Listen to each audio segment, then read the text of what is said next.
Chapter 23 The Wedding Planner.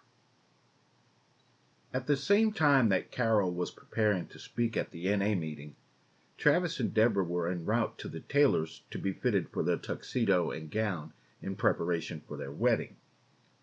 As they pulled up to the Swank boutique, the name over the door of the shop didn't escape either of their attentions, and they silently looked at one another, impressed. The name over the door of the tailor shop read, Robinson Tailor and Haberdashery. Although they were getting married the very next day, the itinerary had been meticulously planned by Thelma months ago. It was a lifelong wish of hers to plan a wedding, and she started on it as soon as Travis and Deborah left to return to Philadelphia, and made sure to cover every detail. After the fitting at the tailor's, they all went to the estate where the wedding would take place. Members of the family, those with a part in the ceremony, were already there when they arrived, and they rehearsed the next day's event. Thelma was old-fashioned and believed in tradition, so she informed the happy couple, to their surprise, that not only would they not be returning to the hotel that evening, but they would be spending the night at the estate in separate rooms, and so they should say goodbye to one another after dinner, because they would not be able to see one another again until the wedding. Everyone who was gathered for the rehearsal laughed at this, except Thelma. She was serious. "I ain't joking with you two about this." And everybody started laughing harder. This time, Thelma couldn't help but join in. She was totally committed to her role as the wedding planner, and the first thing she did 2 months earlier was to prepare the guest list. After doing so, she arranged to have the wedding invitations sent out. Through Denise, she was able to learn the name of the law firm where Deborah worked and the location of the post office where Travis worked. She was unsuccessful in getting Travis's father or anyone from the post office to agree to attend, but she was able to get an RSVP from James at Prentice and Van Meyer. She instructed him not to tell Deborah because she wanted to keep it a surprise, which he gladly agreed to do. The same day that Deborah and Travis left to go to Jacksonville, he left as well, making sure to schedule a different flight. Chapter 24 James and Carol. When James arrived in Jacksonville, he followed the itinerary that Thelma had prepared for him, and checked into the same hotel where Travis, Deborah, and Carol had checked into hours earlier. At the front desk, he found that a ground-floor room had already been arranged for him by Thelma, so he never had an opportunity to see them, nor did they see him. He found instructions waiting for him in the hotel room, telling him not to come out of his room the next morning until Travis and Deborah were on their way to the tailor's. He enjoyed the secrecy and did as he was instructed. When he finally did come out of his room, as he entered the lobby, he saw Carol, as she was meeting Greta. He stepped back so that he would not be seen, but was instantly suspicious of Carol. He looked at Greta, and because of the way she was dressed, he came to the conclusion that Carol was meeting with this lady who was giving her drugs, or arranging for her to get some. He became angry in an instant.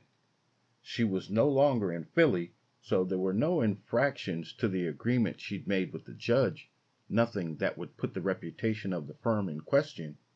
It was because of the respect he held for her mother, and seeing Carol throwing her life away after so many chances infuriated him. He decided to follow them and confront her when she got her drugs. As they got into the car, and with nothing but time on his hands, he ran up and jumped into the first taxi in the row of taxis sitting in front of the hotel. "Follow that car." Before he started driving, the driver turned around and looked squarely at James in the back seat. The expression on his face said it all. "You ain't from around here, are you?" Then he turned back around, left the hotel parking lot, and calmly pulled out into traffic. James saw that they had gone inside a diner, so he remained in the taxi with the meter running, waiting for them to come out. He wasn't as concerned about the money it was costing him as much as he was concerned with catching Carol in the act. But the taxi driver was thrilled. He rarely had a fare that just wanted to sit in his cab with the meter running, and he was talking up a storm. He introduced himself as Ben, and was talking about the city of Jacksonville as if he were a tour guide. James wasn't listening, but he let the man keep talking. He had already decided that if the women came out and went their separate ways, he would know that Carol had gotten her drugs, and he would confront her then. Instead, when the two ladies came out of the diner and got back into their car, he interrupted Ben and had him continue to tell them. "You call, we haul, boss man. Is that your old lady or something? Having an affair?" "No, it's nothing like that, but don't lose them," James said, the irritation in his tone unmistakable. "You got it, boss."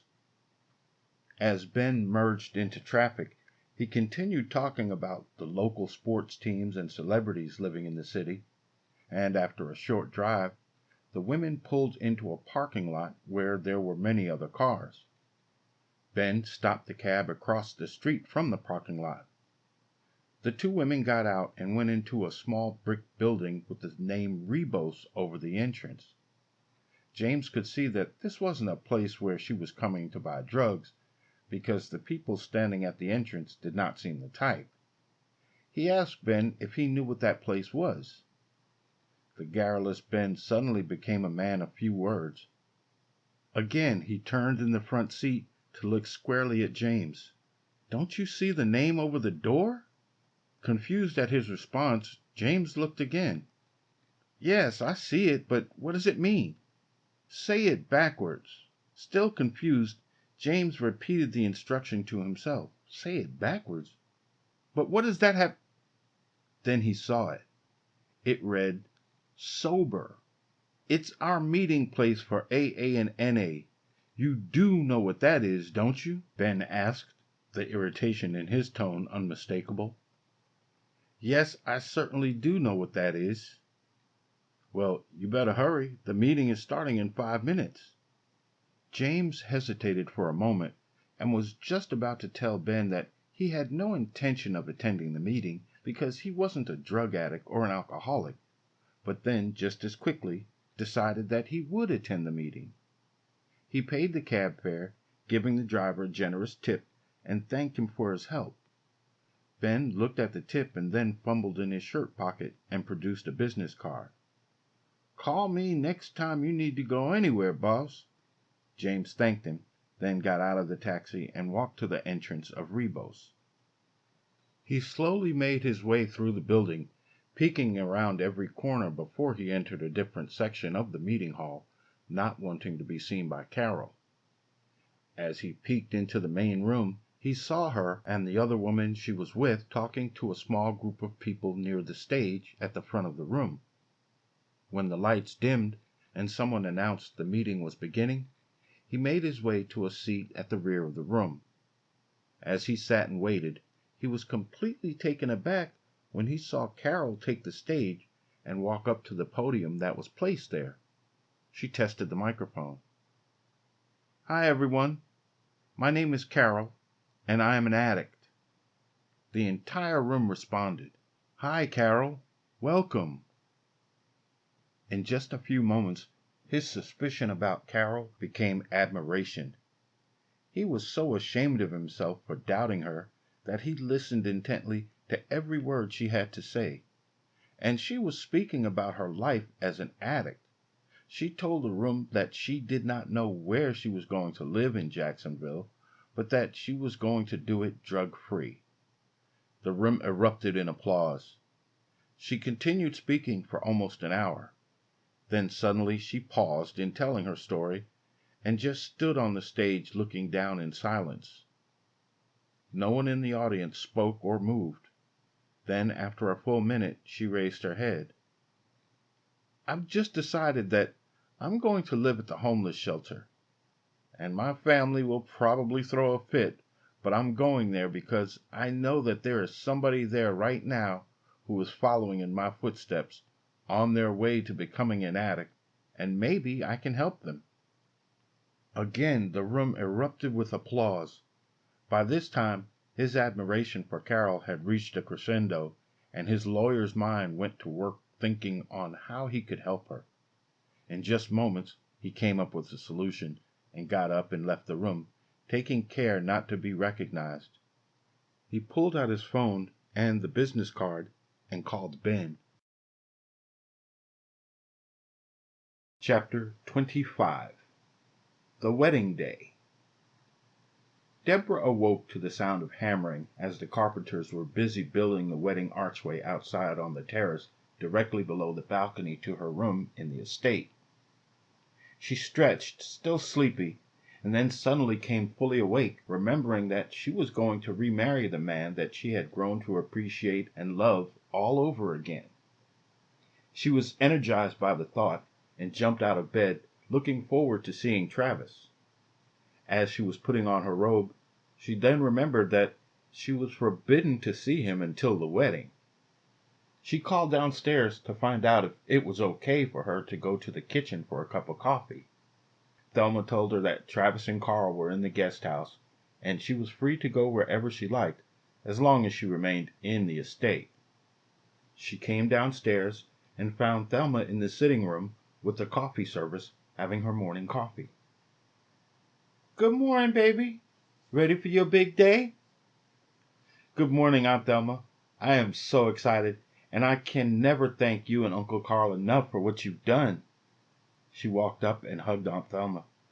"I've been waiting to plan a wedding all my life, and I want to thank you and Travis for trusting me. This is a big day, and I know how important it is for both of you, so I tried to do my best." "Have you heard from Carol?" Deborah asked.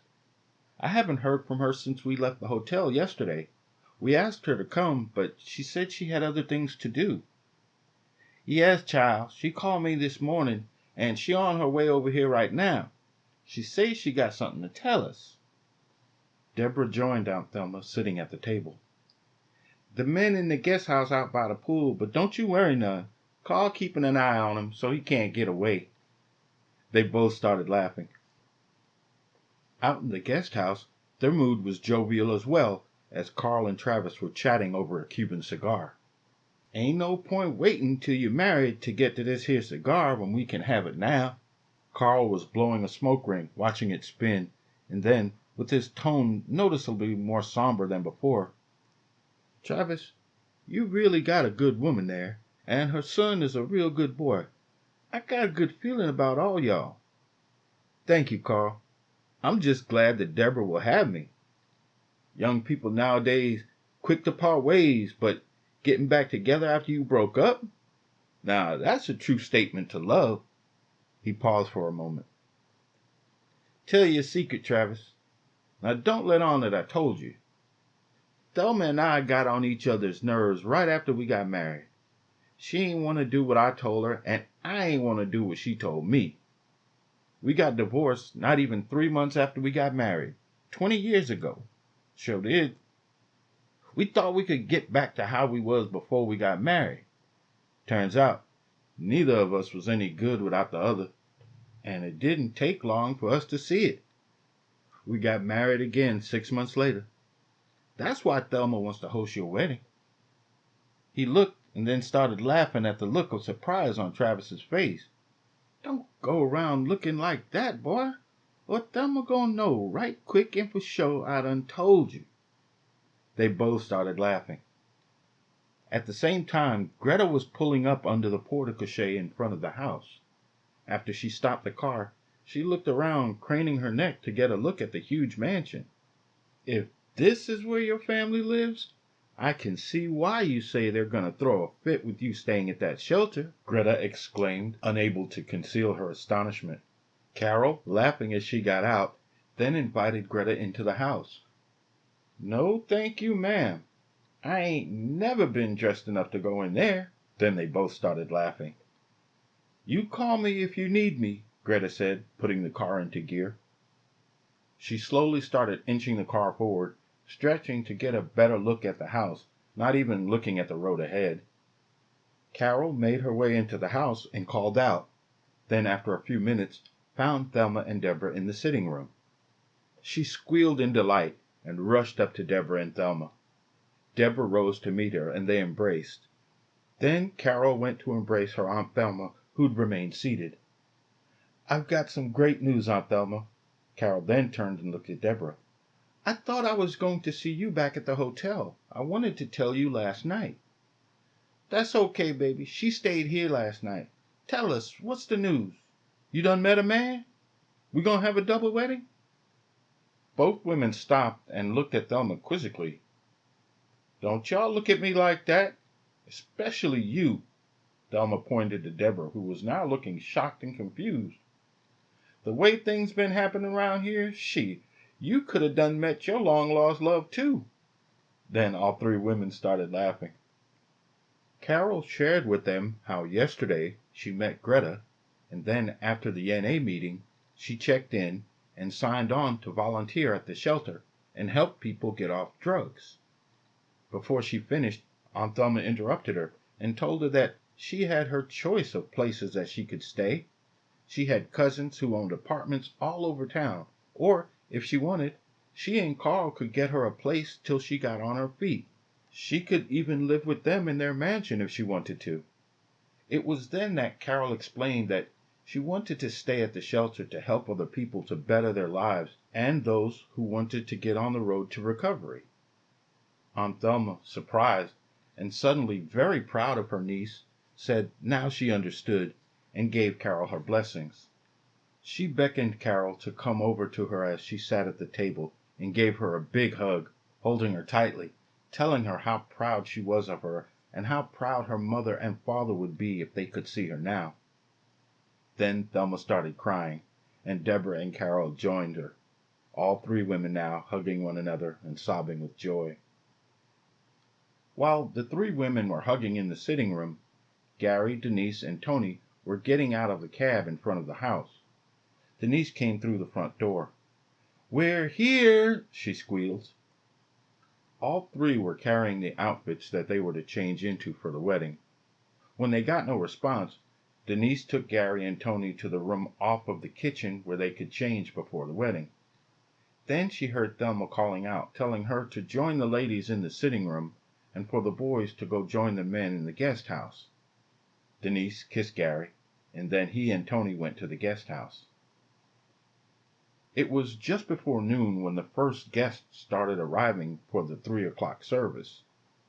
Carl, Travis, Gary, and Tony shared a good laugh together in the guest house. Carl was right on the money when he told them all earlier, "You watch, people start showing up just in time for lunch." After lunch, the wedding parties began to take shape. The men began filling in and around the guest house, and the women began filling in the entire upstairs of the mansion. The caterers cleared away the remnants of the lunch service and began preparations for the wedding food service. The wedding cake was carried in. It stood 3 feet tall. Following Thelma's explicit instructions, it was carried through the house to the amazement of the ladies, and then carried past the guest house on its way to the reception area.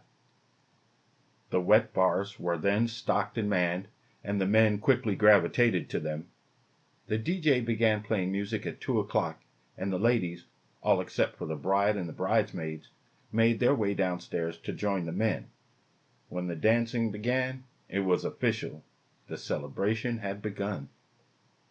James arrived at 2:30 precisely, just as Thelma had instructed him to do. Deborah was getting her makeup and hair done, and Travis was having a shave and manicure performed. His attendance was intended to remain a secret to the marrying couple until during the ceremony. Thelma's big surprise for the couple was that she had arranged for him to be the ring bearer. He was supposed to stay out of sight until he heard the band begin to play the wedding march. He'd hoped to get a chance to see Carol before the ceremony began to tell her what he was able to arrange for her, but she remained with Deborah upstairs. Seeing so many people, but no familiar faces, he stopped by the wet bar for a cocktail, then made his way into the kitchen to await his cue.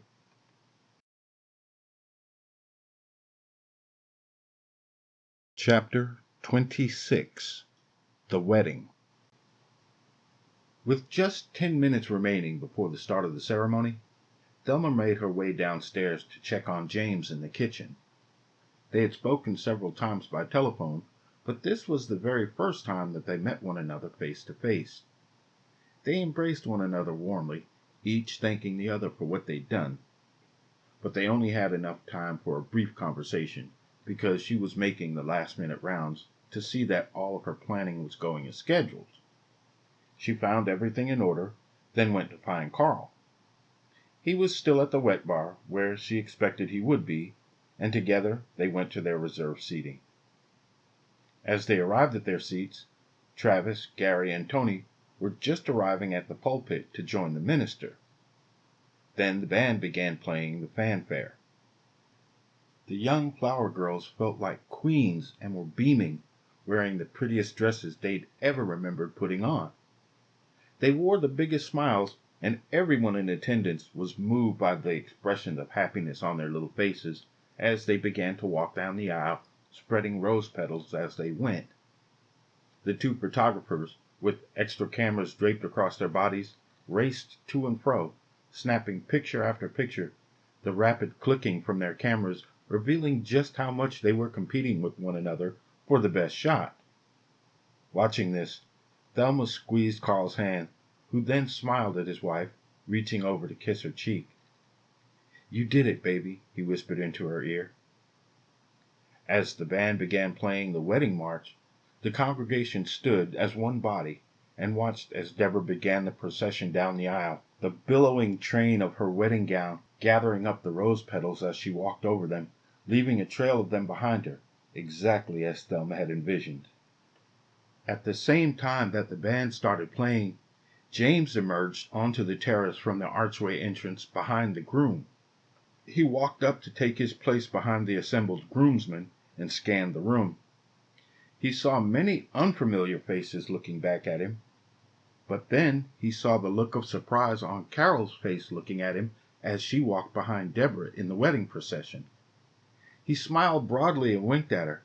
She returned his smile and discreetly waved at him, shaking her head in disbelief. Travis was facing forward, unaware that James was there behind him. His eyes and attention, like everyone else who was in attendance, were focused on Deborah's magnificent entrance. From beneath her veil, she only looked at Travis.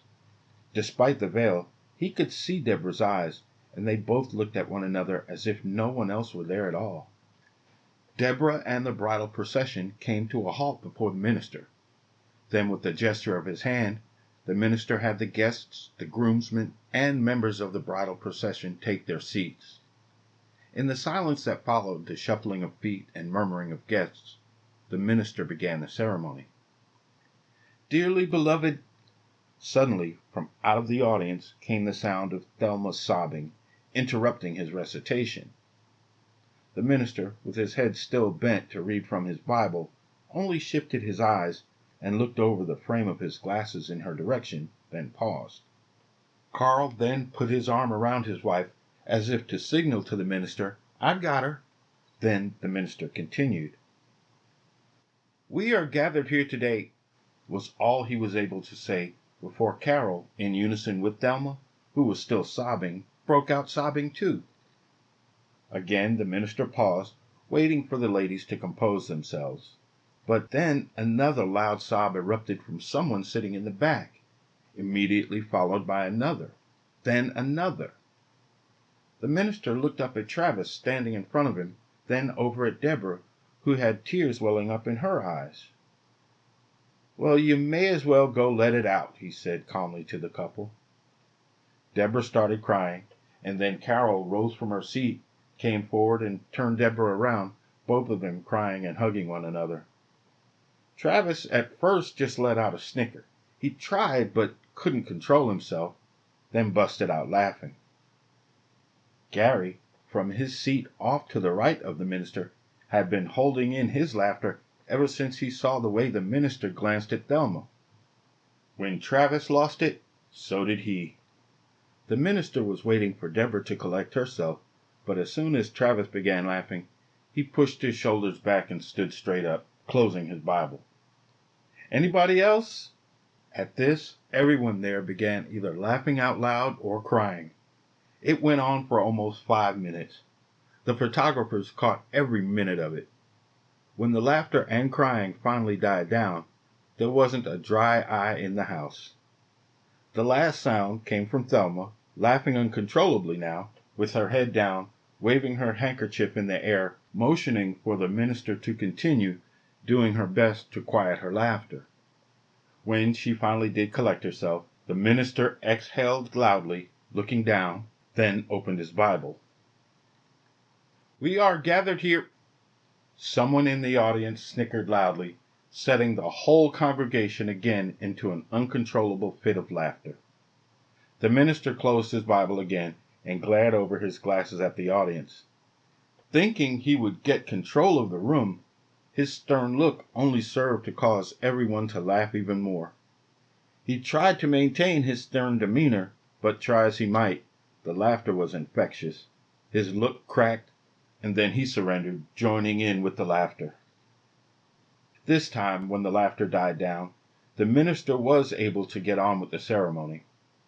After Travis and Deborah exchanged their vows, the minister then called for the ring bearer to present the ring. James came out from behind the groomsmen. Only now for the first time was he seen by Deborah and Travis. Both of them wore the same silent expression of surprise, their mouths hanging open. James came forward and embraced Travis. He handed Travis the wedding ring and then turned to Deborah. She still stood with the same look of surprise on her face.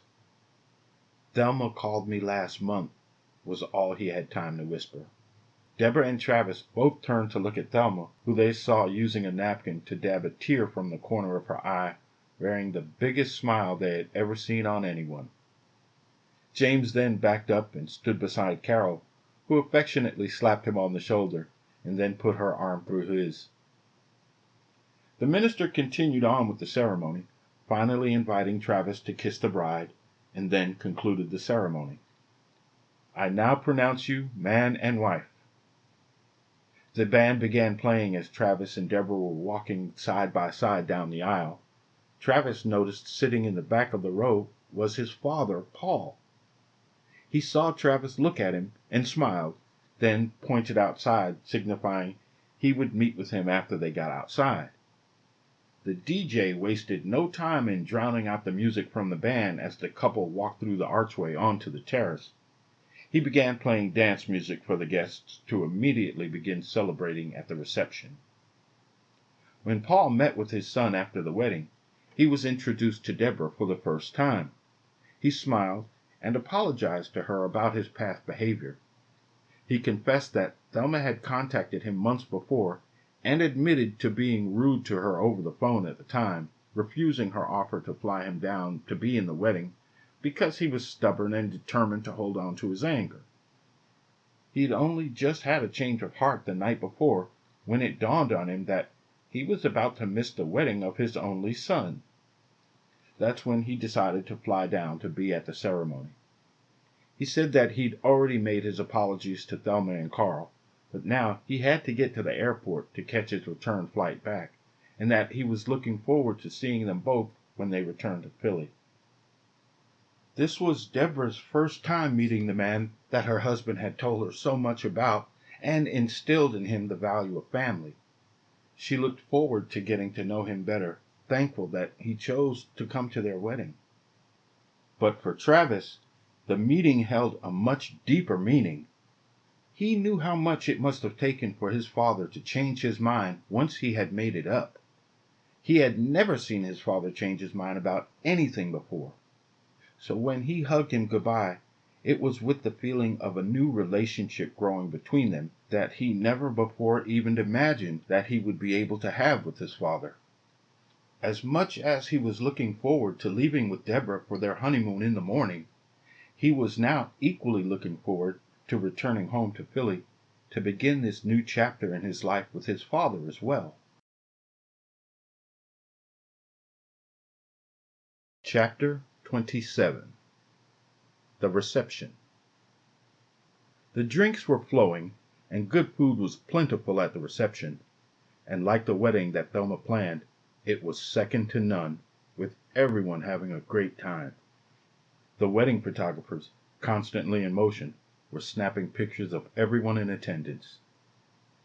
James was sitting at the table across from Carol. He had decided not to tell her about the arrangement that he had made for her because it was a party and not a time for talking business. He was feeling happy for her, watching her dancing in her seat, looking at her family members all having a good time. Carol had insisted that he join her at her table when she realized that he might be uncomfortable because she was the only other person other than the newlywed couple that he knew at the party. He was watching and silently marveling at her true personality.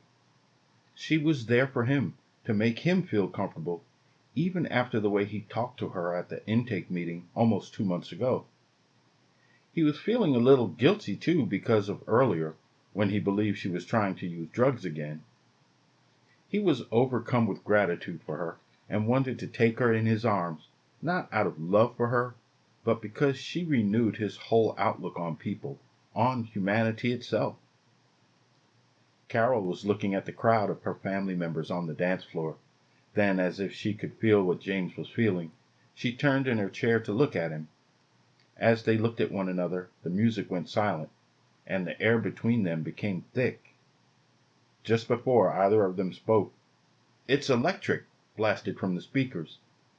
Everyone erupted into cheers as the dance floor began to fill up. James and Carol jumped up, James stretching out his hand and Carol taking it as they danced their way onto the dance floor to take their place in line. The photographers responded by stepping back and out of the way as the dance floor filled up. They turned their cameras to focus on the first line, James and Carol, side by side with Tony, Gary and Denise, Carl, Thelma, and finally the newlyweds, Deborah and Travis, followed by line after line of the entire Robinson family, all dancing the electric slide, and in unison singing, "Boogie Woogie Woogie," when the time came, as the music played on. The DJ that Thelma hired knew his stuff. He kept the people on the dance floor cheering and having a great time. After he played the electric slide, he followed with the Cupid Shuffle and then the Cha-Cha Slide. And when nobody started moving to sit down as the song was coming to an end, he mixed in the remixed version of the electric slide. All hands went up in the air, and everyone began cheering even louder. All throughout that Saturday afternoon, the wedding reception remained in full swing. As evening approached, the music continued to play, the bass from the speakers echoing for blocks in every direction. By midnight, the night duty officer at the police precinct with jurisdiction for the exclusive neighborhood had become exasperated, finally just taking the phone off the hook. He had grown tired of answering the incoming calls complaining of the loud music. He always told them the same thing. "We have received several calls and are dispatching someone immediately." Each time, after hanging up, he simply sat back in his chair and continued where he'd left off reading in the book, The House on Madison Street. He had been handed the handwritten memo from the duty officer he was relieving at shift change. The memo had come directly from the mayor. He read it, and the mayor's instructions were clear. Do not under any circumstances respond to any call concerning the Robinson wedding affair. And the reception lasted well into the early Sunday morning hours. Chapter 28. The Next Day. The next morning, as Thelma and Carl ate breakfast together on the patio outside near the pool, Carl took a section of the Sunday paper and, without a word, handed the huge jumble across the table to Thelma. Thelma, confused, took the papers from him and started reading. There were 7 full pages, front and back, in the society section of the Jacksonville newspaper, devoted solely to reporting on the wedding. It was more than Thelma had imagined, despite the fact that she had discreetly arranged for the coverage, tipping the Society column editor a whopping $1,000 beforehand. All morning long, the phone had been ringing off the hook from friends and acquaintances, the boldest of them assuming that their invitation must have gotten lost in the mail, apologizing for not being there, and promising that their wedding gifts were on the way. The sincerest of their friends asking why they weren't invited. Now, as they sat getting ready to have lunch, Thelma was on the phone, looking at the section Carl had just given her, explaining to the latest caller that it was strictly supposed to have been a family affair, going on to say that she was going to get to the bottom of it because she had no idea who let the paparazzi in to take so many pictures. Carl looked over at her across the table, the expression on his face saying clearly the words that he knew better than to utter. She looked back at him and rolled her eyes. Then, with a scowl, she turned sideways away from his gaze and continued talking on the phone. He slowly shook his head, then violently shook the newspaper, the sound momentarily preventing Thelma from hearing what was being said on the phone. She turned and glared over at him, but he couldn't see her through the wall that he'd created with the newspaper. But he knew she was looking, and he grinned, then continued reading the paper. When the caller asked Thelma who it was that was hired to plan the wedding, her reply was the same to each caller. "I'll give them your information personally, but they are very exclusive and in great demand all over the country. It might be some time before they can get back to you." This always resulted in the caller telling her not to bother, that they would seek out a different planner when the time came. Back at the hotel, James, Carol, Travis, and Deborah all met at the front desk to check out. Travis and Deborah were going to the airport to begin their week-long honeymoon in the Bahamas. James was also on his way to the airport to catch his flight back to Philly, and Carol was on her way to check into the shelter. While she waited for Greta to come pick her up, she excitedly shared with them her plans for the immediate future. James briefly considered surprising her with the news of what he'd arranged, but thought the better of it just as quickly. She would find out soon enough, he thought, and it prevented him from having to go through the embarrassment of explaining why he did it. Just then, Ben pulled up to the hotel entrance, got out, and without a word, immediately began taking their luggage to the now open trunk of his taxi. Surprised, Travis and Deborah said nothing when they saw James wave to the burly, disheveled man. Instead, they all turned and one by one gave her a hug as they said goodbye to Carol, who was still waiting for Greta. As they rode together to the airport, Deborah and Travis were finally able to tell James how much they appreciated him being a part of their wedding. Then Deborah asked him how he was able to keep it a secret for the months leading up to the wedding. "I'm a lawyer. What can I say? It comes with the job," James answered. They all laughed, and then he shared with them another secret. He told them about the morning that he saw Carol in the hotel lobby, and the reason why he followed her to the NA meeting. "That's when I met Ben." "Howdy, folks. I'm Ben. I've been driving this here taxi for Thanks, Ben. I know they want to hear about it, but maybe next time? Whatever you say, boss man. Y'all go ahead. Do your thing." "Thank you, Ben," James replied. Ben gave a thumbs up and returned to navigating the freeway traffic. James continued telling them that Carol got up to speak at the meeting, and after hearing what she said, he got in touch with the Alpha Phi Alpha fraternity chapter in Jacksonville and made contact with his frat brother named Albert Bradley. "He's a lawyer here in Jacksonville who owns the Bradley Law Firm." "Yeah, I heard about that firm before," Ben interrupted. James continued telling Deborah and Travis that he spoke with him and explained Carol's situation, and that Albert agreed to begin training Carol as a paralegal for his law office, telling James that he would get back to him with the details as soon as they were completed. Deborah and Travis were shocked and excited about the news. Deborah was especially thankful to him on Carol's behalf because he provided the same opportunity for her. "And look how that turned out for me." "It was the least I could do for Kathy Robinson's daughter. I felt so bad after doubting her that I couldn't live with myself," James said. "I know exactly what you mean," Travis said, looking deeply into Deborah's eyes. Then she and Travis began kissing. The kiss dragged on a little too long, leaving James feeling uncomfortable. "Oh boy, get a room, you two." From the front seat, Ben burst into laughter, immediately followed by James. The newlyweds just kept on kissing.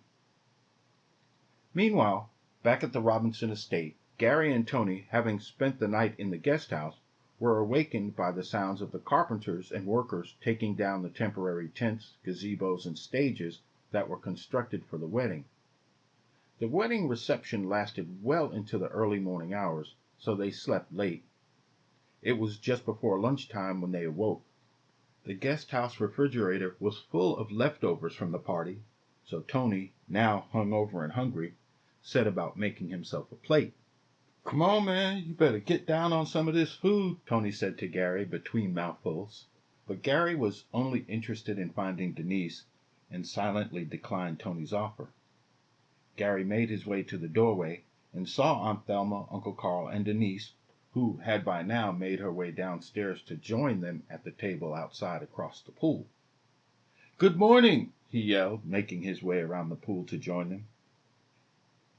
As he approached the table, Uncle Carl jokingly said, "I'm sure glad you have the day off today, because you would have been late to work thinking it's morning when it's time for lunch.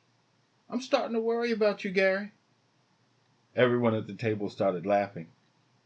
"Good afternoon, everyone," Gary said, correcting himself. "That's better. Now pull up a chair for some lunch, young man."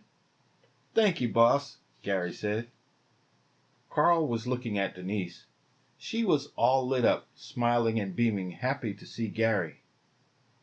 "The way you two are headed, you might as well start calling me Uncle Carl too now, Gary. No more of that boss stuff, okay, son?" Gary grinned from ear to ear. "Yes, sir, Uncle Carl, yes, sir." "Now, where's that Tony? He's still sleeping?" Carl asked. "Oh, no, he's awake, Uncle Carl.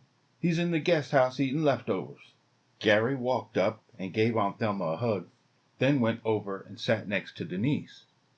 He reached out and took her hand, and they intertwined their fingers, when suddenly both of them stiffened up, realizing what they were doing, and looked immediately at Aunt Thelma to see if it was okay to do so. They found her already staring at them over her glasses, with the newspaper in front of her face. She lowered the paper so that they could see her smile of approval. Then she raised the paper once again and returned to reading. Before the party ended last night, the last remaining guests were all gathered in the living room. Aunt Thelma cautioned Gary and Denise about getting involved in any hanky-panky after everybody was gone. Then she told Denise to sleep in the house and for Gary to sleep in the guest house. "And don't be caught walking around here later on tonight," Aunt Thelma jokingly warned Gary. Everybody laughed because it was all in good fun. In truth, she and Carl had the highest respect for the two young people. "Now, you know it's my job as your auntie to put y'all through the ringer, and I'm going to tell you like it is. I like to work."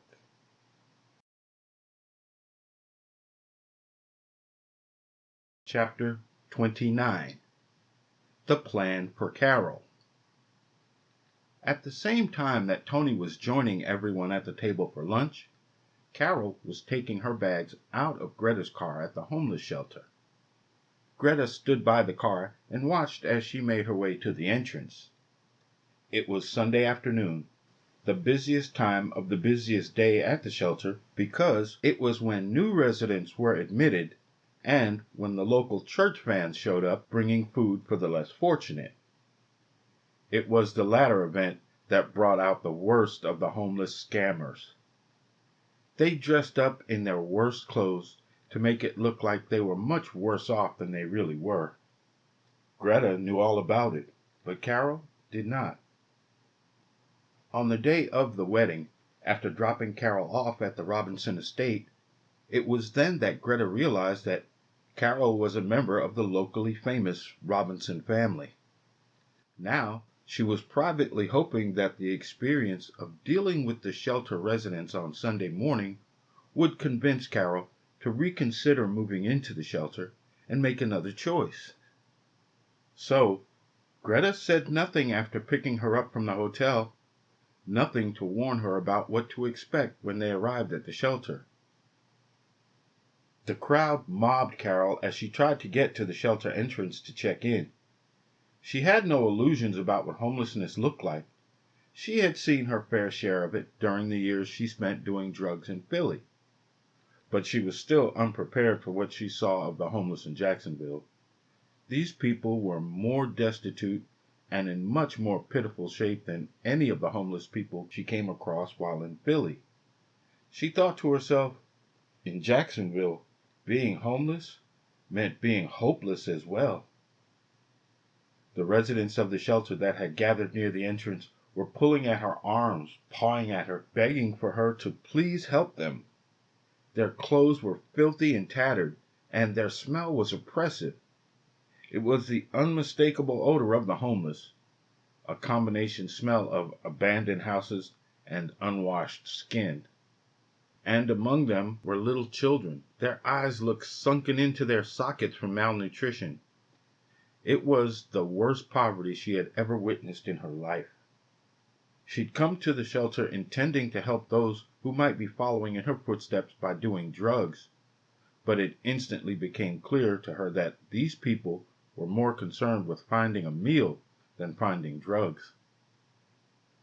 It was a staged display of poverty, even down to the mascara used on the children, put on every Sunday morning to get as much sympathy and support from the visiting church members as possible. But instead of scaring Carol away, as Greta hoped, it only led to reinforce her determination to stay at the shelter to help them. She struggled to get through the crowd to enter the shelter, and when she finally reached the door, before going in, she turned and saw Greta standing back and out of the way near her car. She waved goodbye, and Greta waved back, but remained where she was, watching until Carol entered the building. Surprised at Carol's bravery, Greta shook her head in amazement, smiling to herself as she got into her car and pulled away. On her way out, she passed the church vans on their way into the parking lot. Carol settled in at the shelter, and later on that day was surprised to learn that the situation she encountered earlier outside was in reality nowhere near as dire as the performance she'd witnessed made things out to be. There was no food shortage at the shelter after all.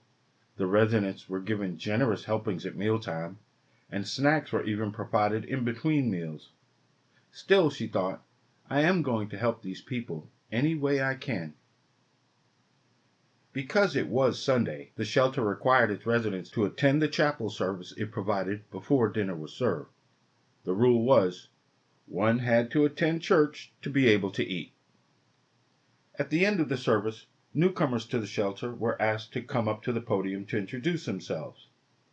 When her turn came to speak, Carol was introduced to the residents as the newest resident member of the volunteer staff and was greeted by a round of applause. She explained that she was new in town but was a native of Jacksonville, having just moved back from Philadelphia. She purposefully left out saying that she was a member of the Robinson family, fearing the backlash if they knew she had housing options available to her that they did not. She wanted these people to trust her. After the introductions were over, the meal service began, and the room filled with the excited chatter of those looking forward to eating a good meal. While she ate, Carol observed the residents and came up with an idea that would satisfy her desire to help them. It was a big idea, and she wanted to share it with someone. After dinner, she called Greta to tell her that she was fine and had settled in. Then she told her about the idea that she'd come up with to help the people living in the shelter. Greta told her it was a great idea, but then cautioned her not to become too ambitious with her plans. Speaking as her sponsor, she reminded Carol that a big part of her recovery involved taking life as it comes, one day at a time, and not to try changing too many things at once. Especially not this soon into your recovery, Greta warned. You know, it's been proven that the failure to accomplish goals is the leading reason that addicts relapse, going back to using to feel better after they've failed. Carol, unmoved by the warning, thanked Greta and reassured her that she was not going to relapse under any circumstances whatsoever. Because she did not want to encourage Carol, she kept it to herself, but Greta knew that Carol was telling the truth. She had sponsored many people in the past, and she could tell when someone was going to make it through recovery without a relapse. But, she thought, I have never sponsored someone who was wealthy before either. Meanwhile, now in Philly, James received a call from Albert the same afternoon and after he'd just gotten home from the wedding. Albert told him that everything was set and all Carol had to do was come to the office in the morning to begin her training. James then called Thelma and explained to her the entire series of events involving Carol that had taken place while he was there in Jacksonville before he relayed the information that Albert had given him. She promised that she would tell Carol and thanked him for all he had done on her behalf. He took the opportunity to talk more with Thelma about how Carol's mother, Kathy, had influenced him to take his position as a lawyer more seriously years ago. He was surprised to learn how close she and Kathy were before she and Carol moved away to Philadelphia. They ended up talking for hours. Before they hung up, Thelma again promised him that she would call back and let him know how things were progressing with Carol. After she hung up with James, Thelma immediately called Carol to tell her the news about the position waiting for her at the Bradley law firm. She expected that Carol would also be excited, but was disappointed when Carol declined to accept the offer. She was determined to remain at the shelter to help those less fortunate. Despite Thelma's repeated insistence, she adamantly refused. After she hung up the phone with Carol, Thelma thought to call James back to tell him the news, but then reconsidered as she started thinking about a plan to convince Carol to change her mind.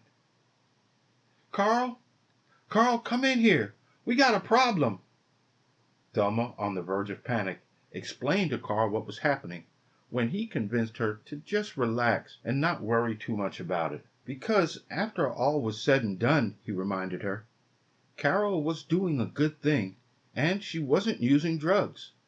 So they should just wait it out and see what happens. It took Thelma a little while to settle down and accept it, but she realized that Carl was right. Carol was doing a good thing. Thelma decided not to call James back just yet, because there was always a chance that Carol might change her mind, and Thelma figured that telling James that Carol declined the offer would shut that door for good. While on the way to the NA meeting at the Rebos Hall later that day after receiving the call from Aunt Thelma, Carol told Greta about the opportunity offered by the Bradley law firm. Greta interrupted her as she spoke before Carol had a chance to finish. Having lived in Jacksonville her entire life, Greta knew about the reputation of the prestigious Bradley law firm and was happy and excited for Carol. When Carol said that she declined to accept the offer, Greta at first thought that she was joking until she saw how serious Carol was about her decision. Now, Greta tried again to explain why she suggested that Carol reconsider and accept the opportunity to become a paralegal, but again, Carol refused. Then Greta let the matter drop. She knew firsthand how difficult it was to convince an addict, whether in recovery or not, to do something once they've set it in their mind not to do it. But she also recognized the great opportunity that Carol had before her, and she made up her mind to reach out to Thelma to find out what they could do together to help convince Carol to accept the offer. Chapter 30. Wheels in Motion. Denise was in her first period class when she felt her phone vibrate and looked to see who it was calling. Seeing that it was Aunt Thelma, she assumed it had something to do with tutoring and let the call go to voicemail. Thelma left a message outlining the situation with her mother and told her the details of her plan. After class, Denise listened to the message and then immediately called Gary, who was at work. Gary answered his phone on the first ring, and she told him about the situation with her mother and Aunt Thelma's plan. Gary expressed doubt that the plan would work, but reassured her that he and Tony would do their part. The week after the wedding seemed to go by too quickly for Travis and Deborah on their honeymoon in the Bahamas. But the time had come, and they reluctantly returned back home to Philly. They were both tired and suffering from jet lag, so when they got home, they slept for the rest of the day.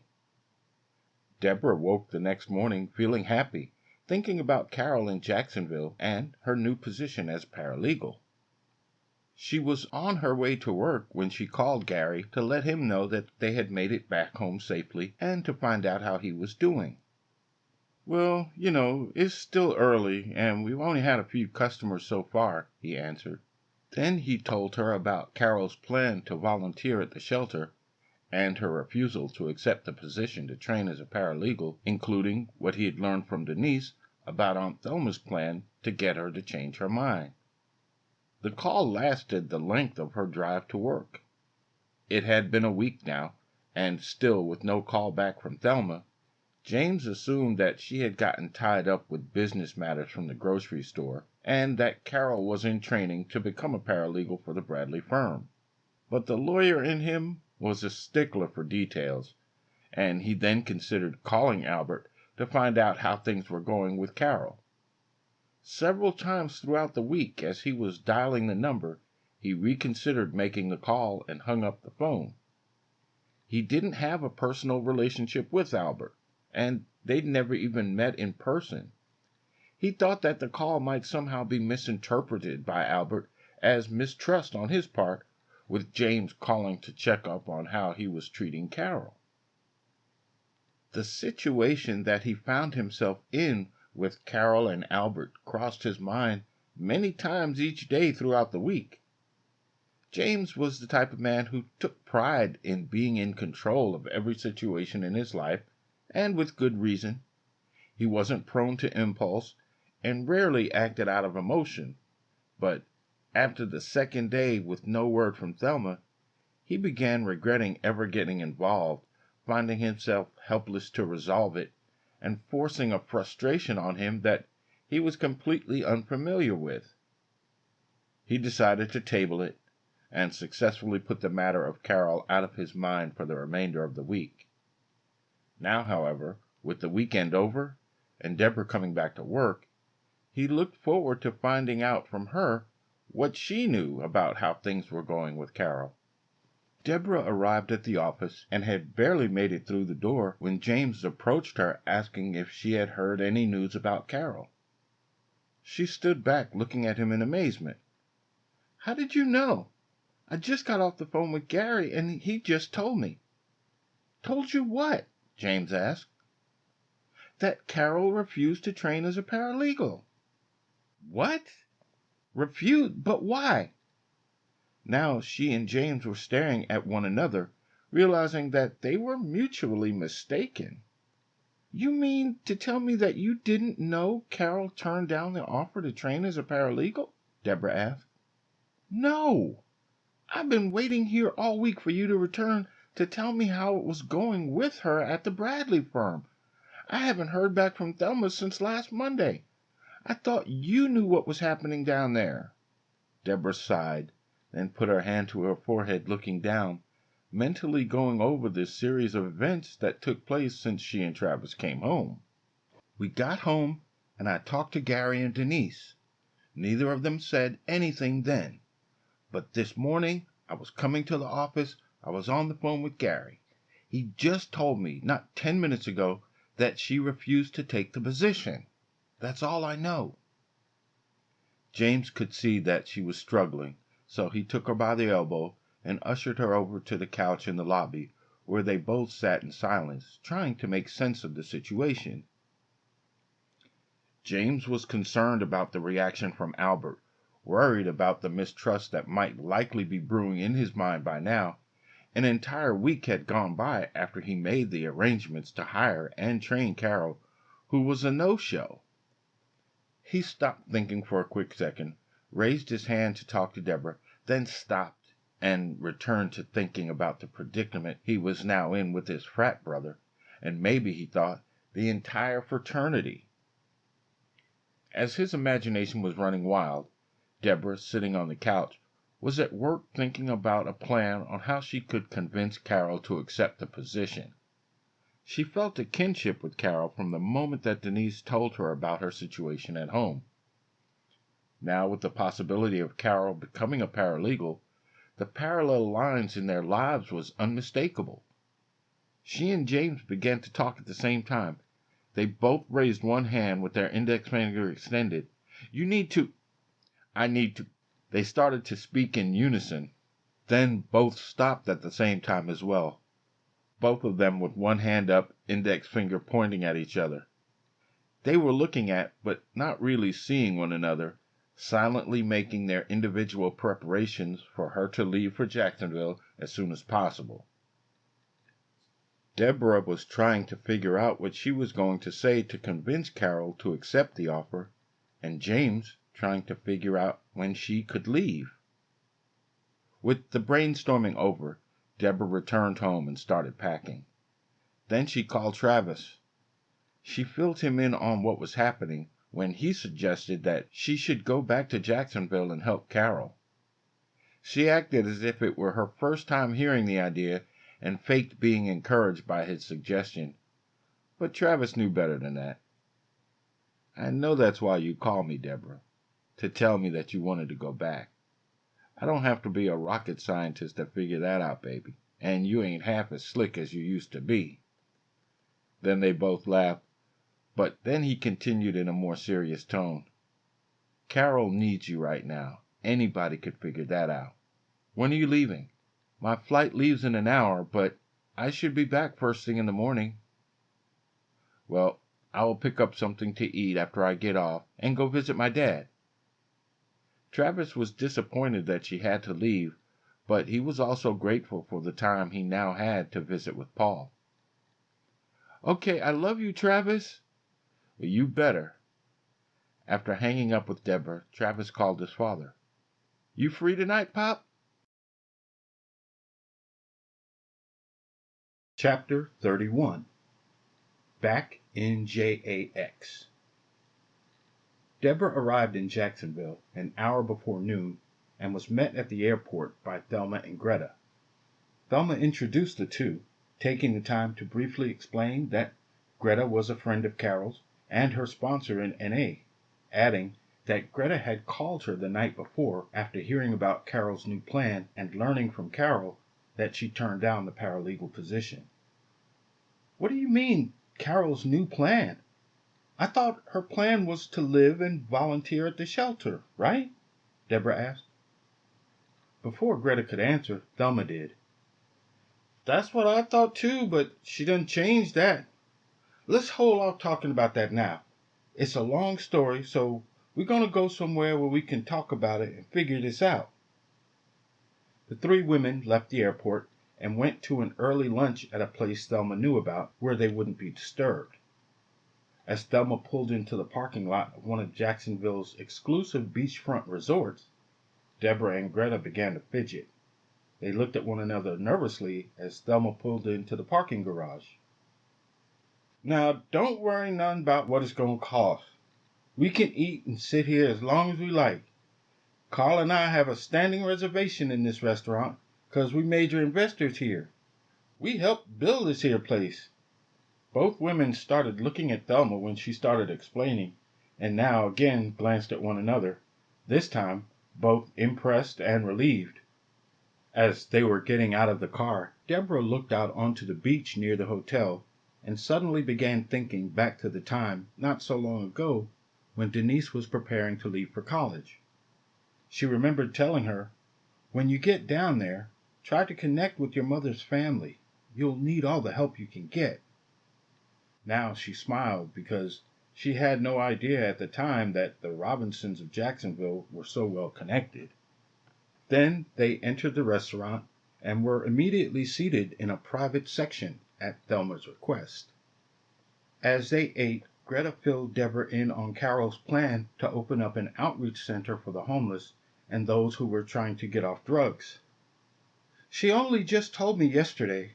That's what made me get in touch with Mrs. Robinson." Deborah then mentioned that Gary had filled her in that morning on the plan that Thelma came up with.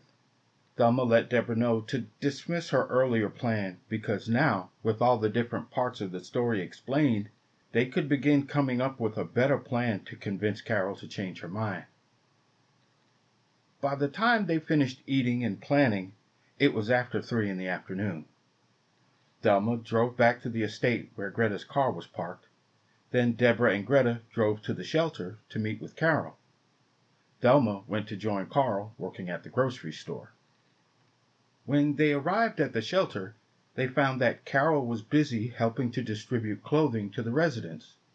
She and Greta waited. Then, as Carol came from the back, she saw Greta, then waved and smiled.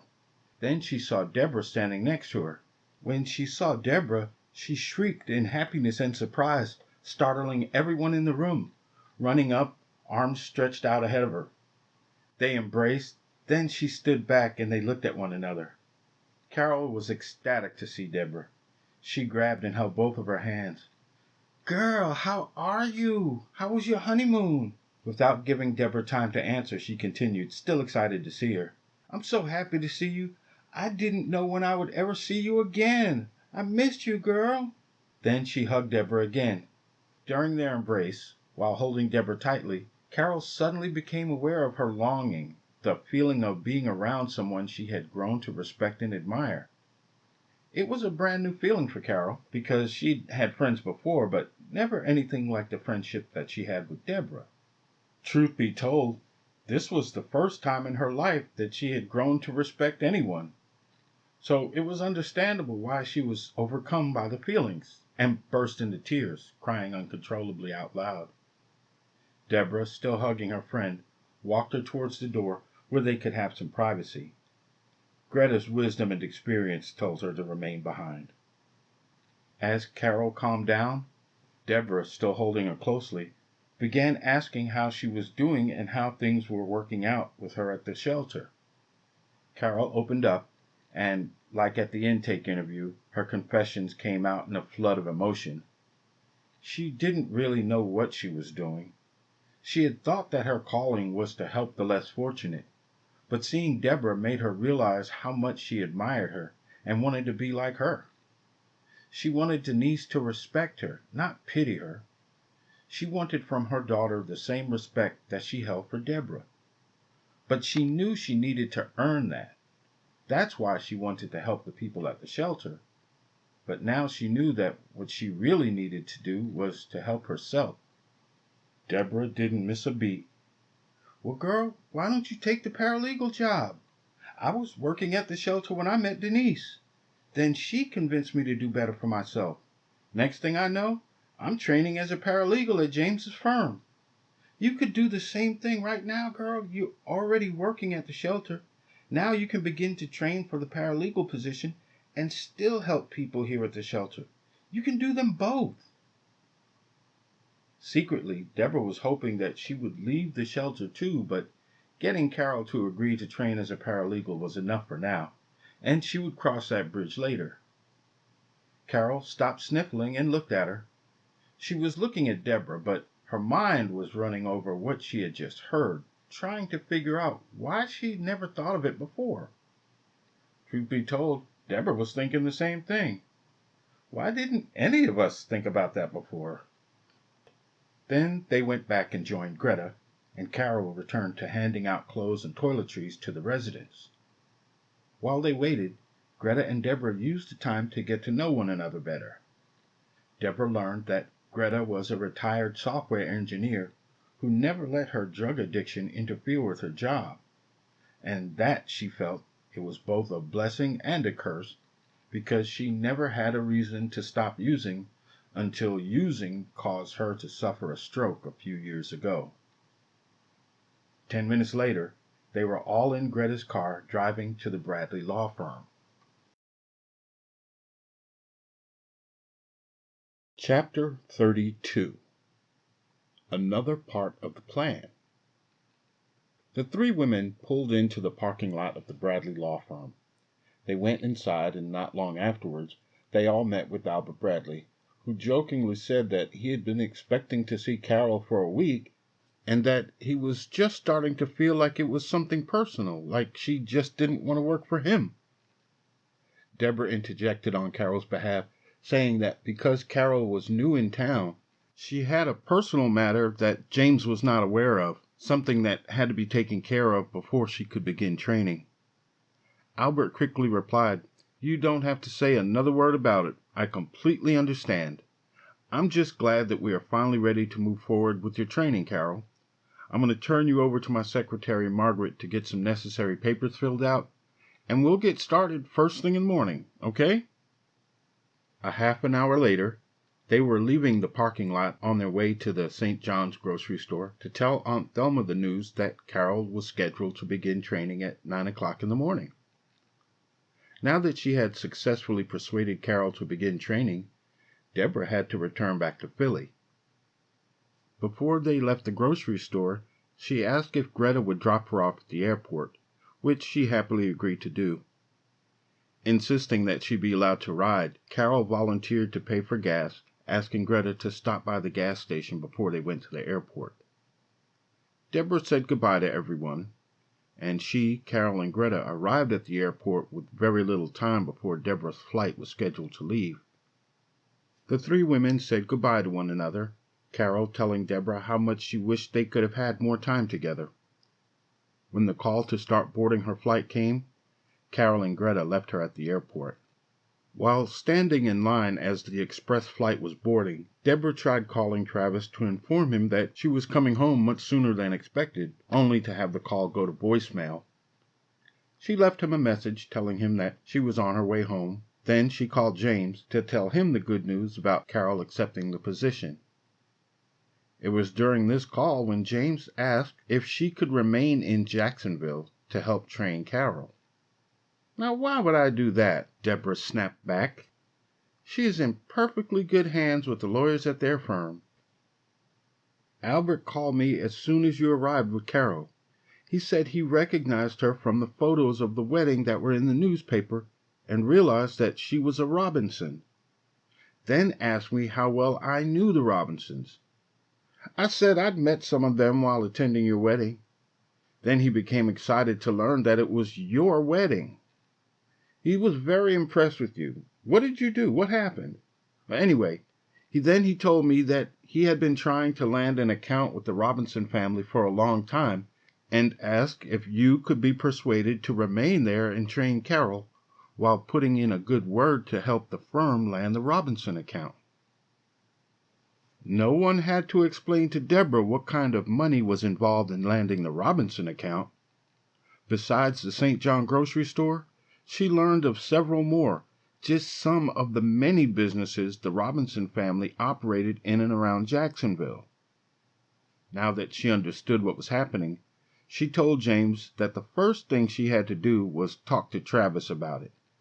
Because of the potential amount of money involved, she expected James to say that he had already spoken with Travis for her. "I know that you only just got married, Deborah, and I completely understand if you don't want to do it." Deborah reassured James to the contrary, that she did want to train Carol, especially under the given circumstances. In fact, she was looking forward to doing it. "But it's up to my husband," she cautioned, "and I'm going to have to return to discuss it with him first, because calling him on the phone from here with a question like that is not the way to do it." James agreed, telling her that he would call Albert back and update him on the situation as soon as they hung up. She agreed and hung up the call just as she was walking through the departure gate onto the tarmac to board the small plane. Travis was away from his desk where he'd left his phone when Deborah's call came through. When he returned, he saw the missed call and immediately listened to the voicemail. He had already made plans with his father to put some steaks on the grill and spend the evening together. After hearing Deborah's message, his first thought was to tell his father that she was going to be joining them, but then he thought better of it. He thought that Deborah showing up unannounced was an opportunity to discover if his father was truly willing to accept her, or if he was only trying to get close enough to Travis again to convince him that she was wrong for him. When he tried to call her back, the call went straight to her voicemail. She must already be in the air, he thought. Then he called to confirm the arrival time for her flight. It would still be early enough for the two of them to spend some time together before they were to go to his father's house. He called and made a reservation at the airport lounge for them to have a light dinner and catch up with one another after she landed. When Deborah arrived back in Philadelphia, she was thrilled to find Travis waiting for her at the arrival gate. It made her feel special because she had not been able to confirm her arrival with him before she'd left, meaning he had found out all the information concerning her flight on his own. From the outside looking in, it may not have seemed like a big deal, but to Deborah it was huge, and the newlywed bride was intent on showing him how big a deal it was. They skipped having dinner in the lounge like Travis had planned and went straight home. On the ride home, Deborah discussed with him the conversation that she had had with James and her hope to return to Jacksonville to assist Carol with her training for the paralegal position at the Bradley firm. But only if you have no objection, she made sure to emphasize. To her surprise, he was receptive to the idea. He admitted that while he didn't want to be apart from her, he understood how important it was for Carol that she go. When opportunity knocks, you gotta answer, he added. He told Deborah that he would be able to use their time apart to continue nurturing the relationship between her and his father. Travis confessed that on the surface it seemed like his father was willing to accept her, but then they both admitted that they still had suspicions. Deborah said that for her the suspicion began when his father couldn't stay for the wedding reception. He had his choice of when he wanted to return to Philly, and he chose immediately. Travis wanted his father to do more than just accept her to please him. He wanted his father to see that she was more than just some woman out there trying to find a man to take care of her and another man's son. He knew that Deborah being requested to go to another law firm to train someone to do their job would go a long way towards impressing him and changing his mind about her not being good enough for his son. After they got home from the airport, Travis called his father and explained that because Deborah was now back home and wanted to rest, he wouldn't be able to make it. Paul assured him that it was fine and he completely understood. They would do it some other time. Deborah called James to confirm that she would be able to return to Jacksonville after all. They discussed her impromptu itinerary, and afterwards, with her flight schedule confirmed, Deborah and Travis made up for the time that they spent apart that day. Then they made up for the time that they would be apart in the near future before they fell asleep. Chapter 33. The Bradley Law Firm. Deborah arrived in Jacksonville and was met at the airport by Albert. James had called him before she left to tell him of her arrival, and he was excited that she'd agreed to come and train Carol, which also meant helping his firm as well. After a brief greeting, he took her to a quiet part of the airport waiting area and had her sit down. He opened his briefcase and got straight down to business. He produced a folder, took a paper from it, and handed it to her. Deborah looked it over and saw that it was a statement of benefits from the Bradley law firm to her. Albert informed her that while she was there, all of her expenses would be paid by the firm. He produced another document.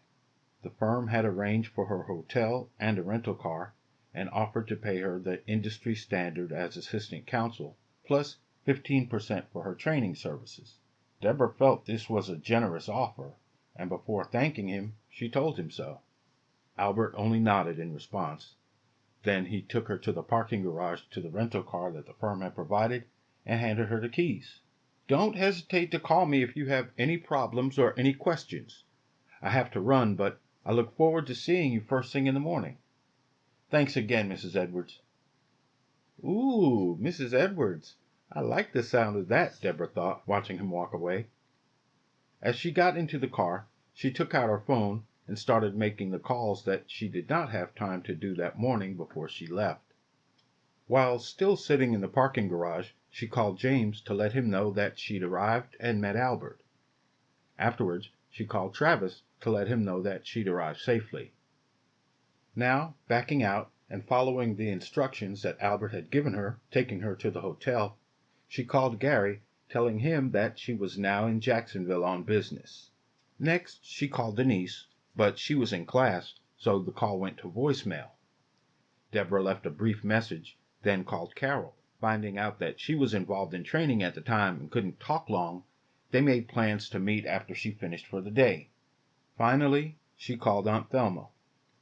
Thelma suggested that they all have dinner together at the same beachfront resort restaurant where they met before with Greta.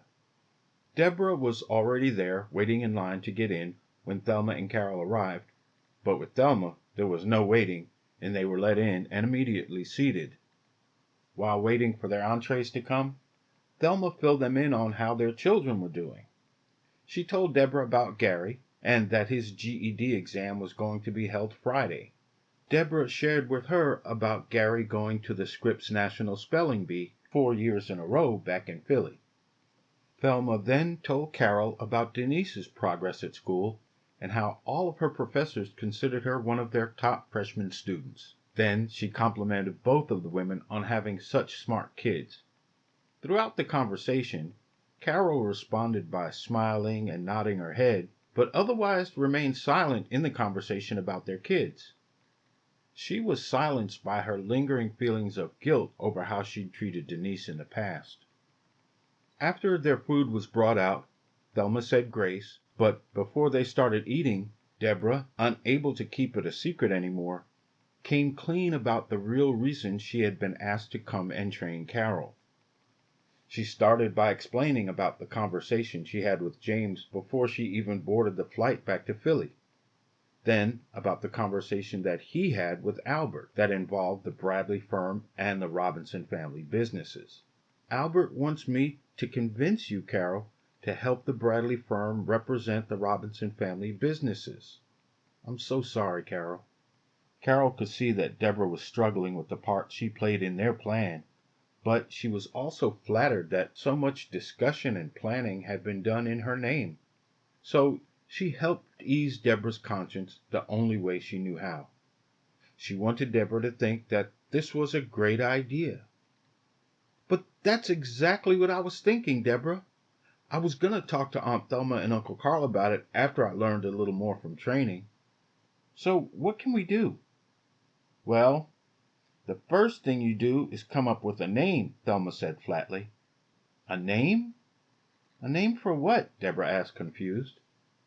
"A name for the counseling firm that Mr. Albert Bradley, Esquire, is going to have to hire if he plans on signing people up for the Robinson family account." "I'll bet you he ain't going to see that coming," Aunt Thelma said gleefully. Deborah and Carol stopped moving and just sat there. Only their eyes moved as they looked at one another while the idea sank in. Then they both turned and looked at Aunt Thelma, who smiled and winked back. Then, without a word between them, all three women picked up their glasses, and the only sound from the table was the clinking of 3 crystal water glasses as they toasted the idea. They brainstormed as they ate, trying to come up with a name, when Thelma said, "What about DC Consulting?" The D for Deborah, and the C for Carol. "That sounds big business like, don't it?" Deborah and Carol nodded in agreement, then once again toasted the idea. With coming up with a business name now out of the way, the conversation turned into a planning session. And just before 9 p.m., they finished and left the restaurant. Thelma drove Carol back, all the while trying to convince her to reconsider living at the shelter and come stay with her and Uncle Carl at the mansion. She didn't. As Deborah drove back to the hotel, she took her phone out, and before it got too much later, hoping that he would still be awake, she first called James. She explained to him the idea of the consulting firm and asked if he thought Albert would have a problem with it. "That's a fantastic idea, Deborah, and no, he won't have a problem with it, and you know why? Because business is business. That's why he wanted you there. Am I right?" "Of course I am. I'll tell you what, I will handle everything on my end to make DC Consulting a legal entity, and it will have a website ready before you wake up in the morning." "You really are something else, Deborah." By the time he finished getting all the information that he needed from her, Deborah was parking at her hotel. When she got to her room, she called Travis and told him the good news. "I still remember when working at the post office was all you wanted to do. But look at you now," Travis said. The admiration that he felt for his wife was impossible to miss. "But it would all be for nothing without you, Travis," Deborah replied. "And I'm not just saying that either. I have already been through a time in my life without you, Travis, and I never want to go through that again. That will never happen to us again. I love you and Gary, baby. Y'all are my life." "I love you too, Travis. But you better get your rest now, baby. We'll talk again soon." "Okay. Good night, sweetheart." "Good night, Travis." And then she hung up. Deborah changed and got ready for bed, but was too excited to fall asleep immediately, and it wasn't until an hour later when she finally drifted off. But she nonetheless woke up at the crack of dawn the next morning, feeling completely refreshed and energized. She hopped out of bed, and the first thing she did was to check on the website that James assured her would be ready. Sure enough, James, a man of his word, delivered. Feeling relieved, she then called room service and ordered breakfast. After finishing breakfast, she showered, got dressed, and went to pick up Carol at the shelter. Carol was also feeling the excitement of the day and was already up and dressed when Deborah got there. They arrived earlier than normal at the law office, just in time to join Margaret, the receptionist and office manager, as she opened the door. Margaret was the heartbeat of the Bradley law firm, and anything that happened outside of a courtroom came through her first. Carol started to introduce her to Deborah, but was cut off. Margaret assured Carol that she knew who Deborah was and why she was there. "And let me tell you both now how proud I am to see y'all sisters out here doing the damn thing," Margaret exclaimed. "All right now," Deborah and Carol responded in unison. The three women laughed aloud as Carol and Deborah followed Margaret into the office. "If y'all want coffee now, you're going to have to make it. I got to get these documents ready before the lawyers start coming in," Margaret said over her shoulder as she walked over to the receptionist's desk. The two women declined Margaret's offer of coffee, and Carol took Deborah on a tour of the office before they settled into the law library, where Deborah then took over and began instructing Carol on her duties as the firm's paralegal. Soon, the staff lawyers began coming in, and not long afterward, Margaret saw Albert's car pulling into his parking space. She contacted Deborah and Carol on the intercom and told them that he had arrived. Deborah asked Margaret if she wouldn't mind arranging for her and Carol to see him as soon as it was convenient. 10 minutes later, Margaret informed them that Mr. Bradley was ready to see them now. Deborah and Carol left the law library, and as they approached the reception area, Margaret told them to go right in. He was waiting for them. They entered his office and exchanged brief pleasantries, Albert then asking if Deborah had any concerns or requests for training Carol. She said that she had everything that she needed, and then complimented him on the firm's expansive law library. When Albert asked what he could do for them, Deborah got straight to the point. She explained what it would take for her and Carol to recruit members of the Robinson family to allow his firm to represent them, and then asked how he would feel about hiring DC Consulting to do it. Albert didn't bat an eye. He asked for the necessary information, and she gave him the website address. Sitting behind his desk, Albert began typing on his keyboard, then sat back. In just a moment, he looked up at Deborah and Carol, then leaned forward and told them he was going to need some time to look things over, and he would get back with them when he was done. Deborah and Carol then went back to the law library to continue training. A few hours later, Albert had them called back to his office. He gave them both a contract that he'd drawn up to have them sign. "Please, take your time and read it over during lunch, and if you find it acceptable, sign it," Albert said. "Once I receive the signed contracts, I will pay you the standard consulting fee, and the money should be there in your business account before the close of business the same day, including today if you sign it at lunch." Deborah was feeling uneasy about how quickly everything had just happened. "You know that there is no guarantee that any of the Robinsons will agree. You do know that, right, Mr. Bradley?" Deborah asked, trying to make him feel cautious. He quickly glanced over at Carol as she sat quietly next to Deborah, listening to the whole conversation. Then he immediately looked back at Deborah.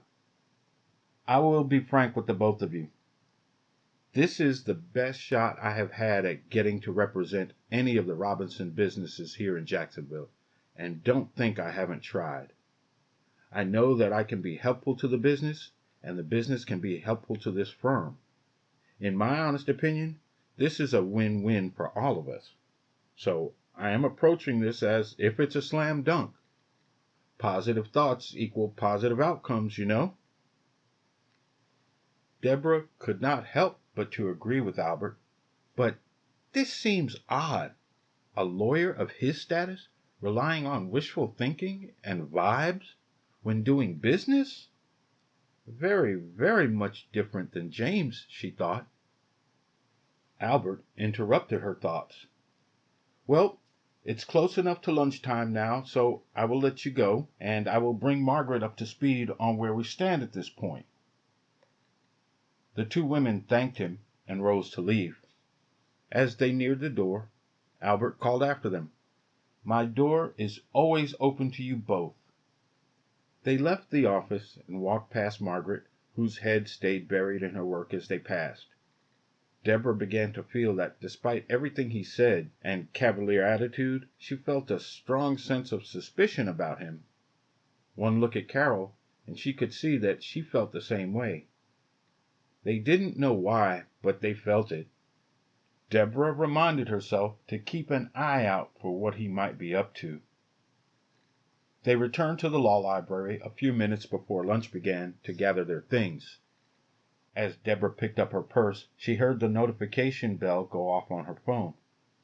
She looked at it to find that James had linked the DC Consulting bank account to her phone number. Deborah showed Carol the notification, and they took it as a sign that maybe everything was on the up and up after all. Excited, they both came to the decision to sign the contracts before they went to lunch. On their way out, they stopped to ask Margaret if Albert was still in the office. She said yes, but if they wanted to turn in their contracts, she would make sure that he received them. They thanked her and handed her the 2 signed documents before turning and heading out the door to lunch. After only a half an hour, the notification on Deborah's phone went off again. She looked and saw that it was about a deposit. Shocked, she shrieked and grabbed Carol, telling her to look. When they saw the amount, both of them wanted to shout, but instead they just held hands in the restaurant. But then they did thank Aunt Thelma out loud. Then Deborah called James, who was also at lunch, and told him about the deposit. On the speakerphone, both she and Carol thanked him for everything that he'd done to help them. "That's fantastic, Deborah. I am so proud of what you've accomplished. Now, I don't have to worry about losing you to your consulting firm, do I?" James asked the question in a joking manner, all the while taking the question and her answer very seriously. "Not at all, James. We are just doing this one thing, After all, I'm here to train Carol to work for this firm, not to be a business owner. When she is fully trained, I am definitely returning home to my husband and my job." "Well, take your time, Deborah. Don't feel you need to rush back here. Anything you can do to help Albert down there is a plus for this firm, too." Before they returned from lunch, Deborah told Travis about the money Albert paid DC Consulting. He was so proud, he told her that as soon as she came back, they were going out to eat in celebration. Deborah agreed, telling him how much she loved him before she hung up. Chapter 34. Building a Dynasty. The paralegal training was intense, but because she and Carol truly enjoyed one another's company, it was also fun for both of them. They were optimistic and curious as to whether Carol's relatives that owned businesses in the Jacksonville area would be open to having the Bradley firm representing their business and legal matters. They thought to start with Aunt Thelma and Uncle Carl, hoping that if they agreed, the others would be more willing to do so as well. The early part of the week found them training during the day and working on the Robinson account in Deborah's hotel room in the evening. Just as they hoped it would happen, after Thelma and Carl agreed to have their business represented by the Bradley law firm, the rest of the Robinson family business owners fell in line, all of them agreeing as well. At first, they counted their blessings at not having to find the time to go out and recruit each business member individually, but as the work of preparing the documents for each business began, they realized why recruiting the businesses one at a time would have been a better idea. That afternoon, after training, when they returned to the hotel, they found that messengers had been dropping off packages of documents at the front desk all day long. The amount of paperwork they were looking at having to do was already daunting, so they immediately went to work. They worked well into the night, and Carol ended up spending the first of many more nights to follow, sleeping on the couch in Deborah's hotel suite. As it turned out, training Carol to become a paralegal for the Bradley firm was the easy part of their day. What started out as an idea from Aunt Thelma after dinner evolved into a full-time administrative operation. It was after training each day that the real work for Deborah and Carol began as DC Consulting.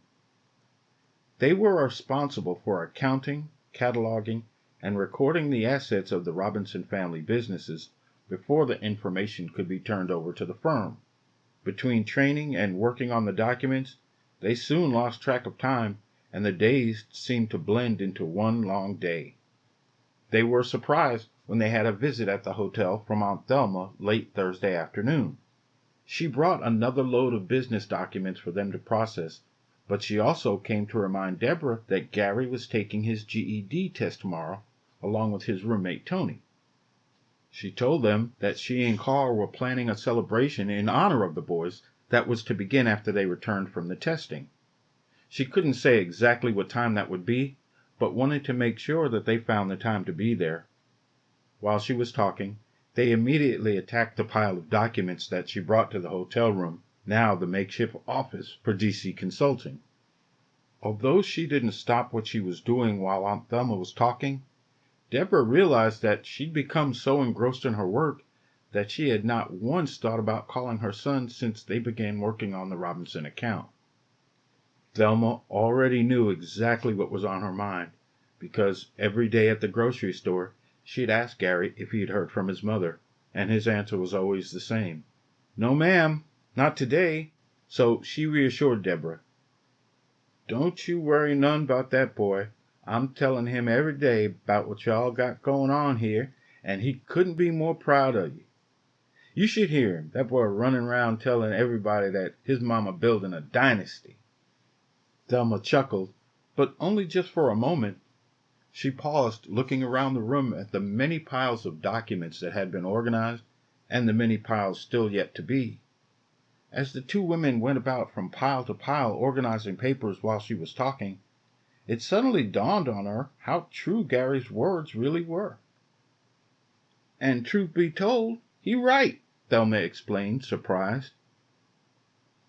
Neither Deborah nor Carol responded to what she had just said, so Thelma got their attention and told the two women to stop what they were doing for a minute.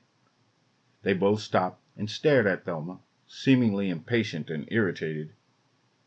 "I want you both to just take a minute, so just go on and sit on down.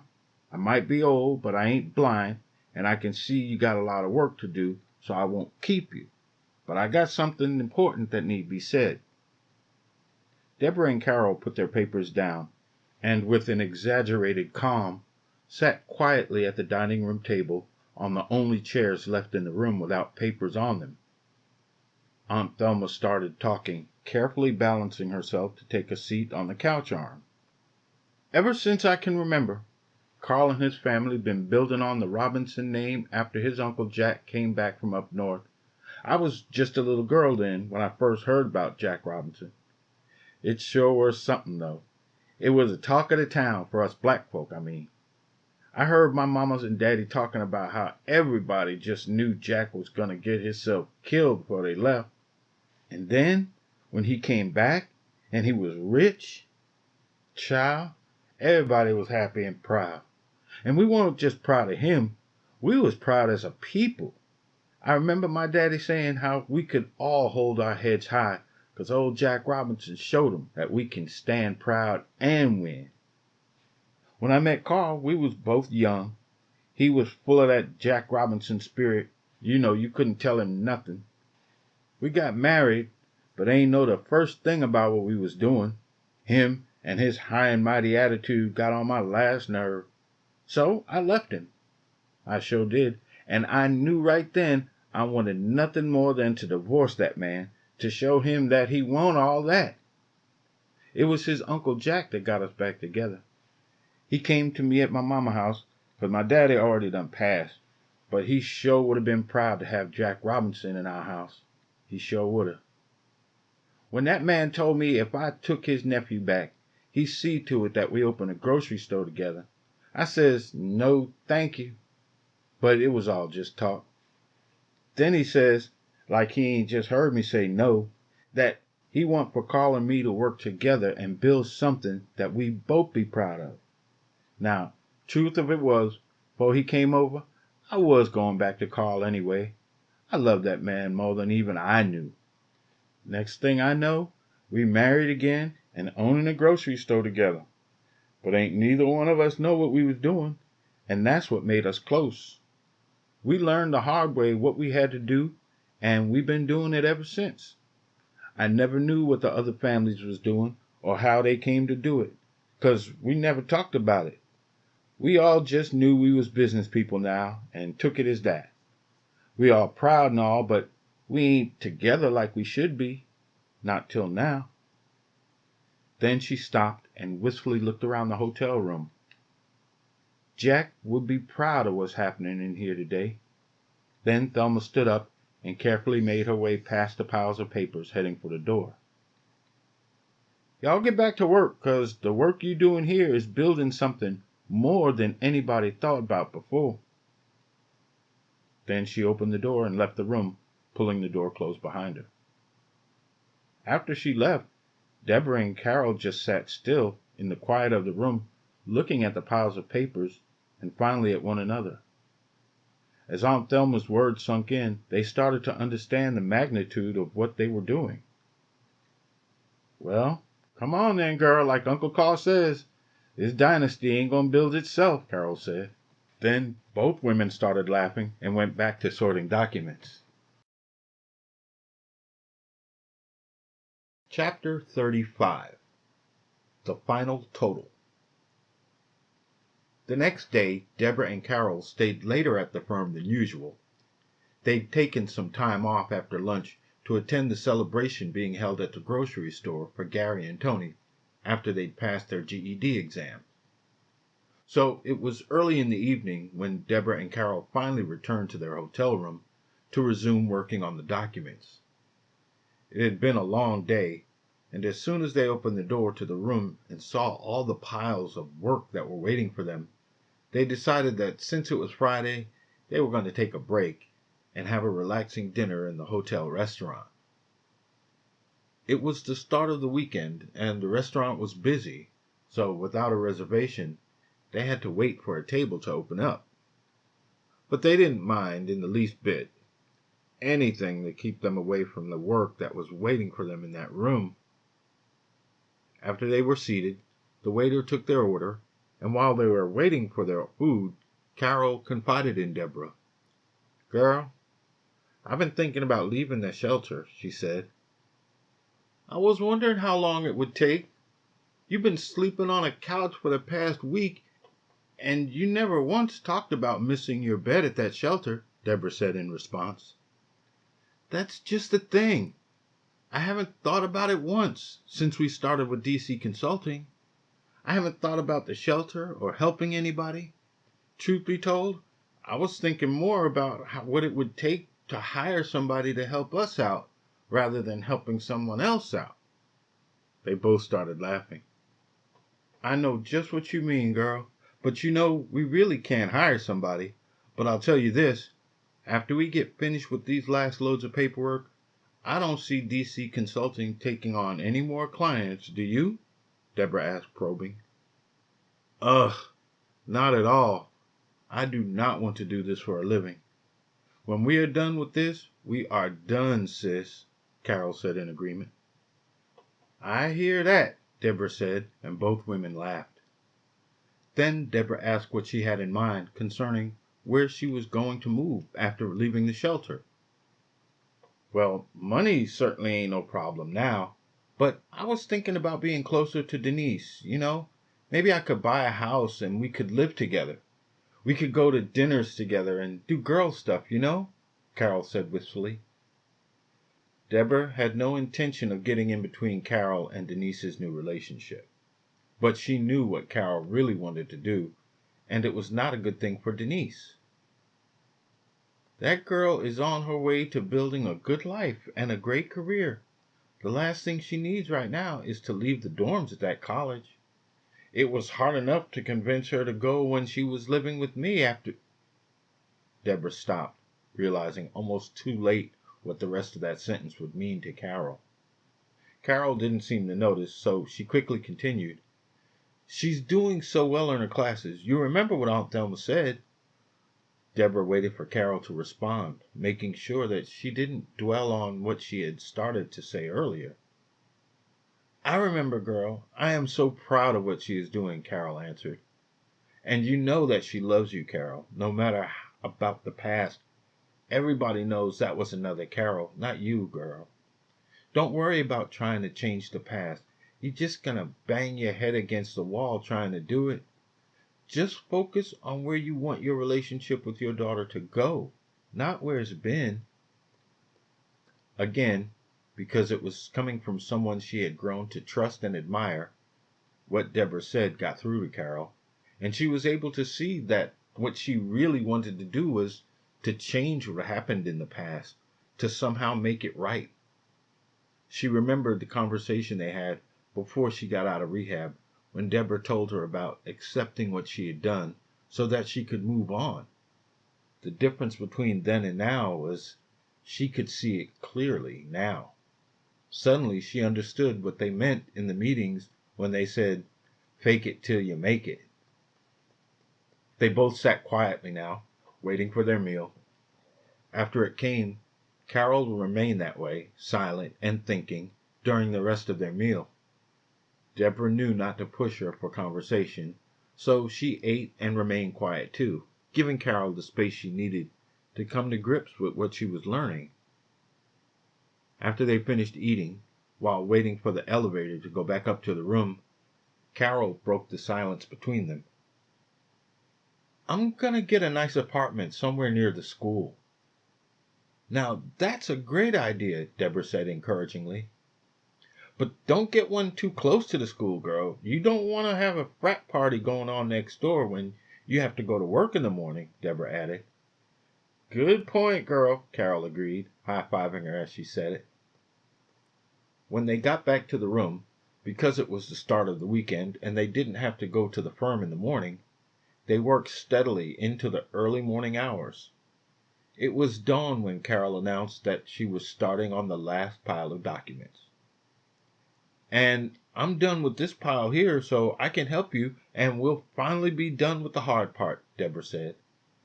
Thank goodness, Carol said, exasperated.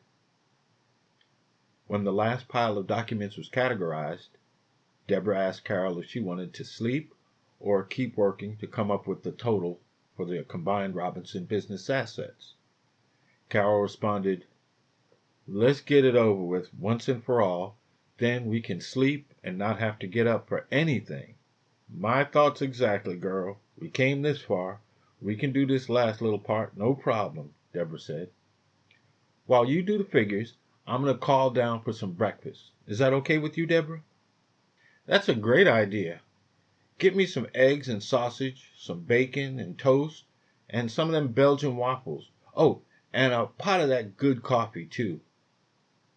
Carol glanced over at Deborah to see if she was joking, but Deborah never looked up from crunching numbers, so she smiled to herself, thinking, "Okay, then," and picked up the phone. "Girl, I'm doing these figures right, and I see something straight off the bat," Deborah said. Carol looked at Deborah and put the phone down, anxious to hear the rest. "That snake Albert, he got us good. Now I know why he paid us so quickly. See, as consultants, we'd normally be paid a commission based on what the account brings in. Well, girl, I've only done 3 of the businesses so far, and the total is already over $1 million. That sucker got over on us good, and since he's picking up the tab for the room, I'm ordering everything on the menu, girl," Deborah explained. "Oh, I see. I was wondering, was you pregnant, girl?" Carol said jokingly, and then they both started laughing. "Well, in that case, girl, we're going to make it 2 orders of everything," Carol added. Now they really started laughing. Carol and Deborah enjoyed their well-earned revenge breakfast, and while they ate, Deborah finalized the tally. When she did, she stood up and raised one arm up, holding her legal pad in the other, and she began reading in a deep, booming falsetto, "Hear ye, hear ye! The Bradley firm, by way of DC Consulting, is now poised to administer the Robinson account, with assets totaling more than $117 million." Carol was stunned. She sat frozen with her mouth hanging open. Then after a minute, "Girl, hush your mouth," she exclaimed. "See for yourself, girl, the numbers don't lie," Deborah said, handing her the pad. With organizing the documents finally completed, Deborah and Carol finished their buffet breakfast, and even though it was now 7 o'clock in the morning, they both started getting ready for bed. Carol took first turn in the shower, and while she waited, Deborah called Gary to apologize for not calling him throughout the week.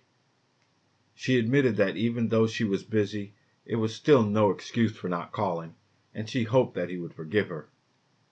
He reassured his mother that it was perfectly fine because he knew what she was going through. "You don't owe me any apologies, Mom. Everybody here knows what y'all are doing, and we're behind you all the way."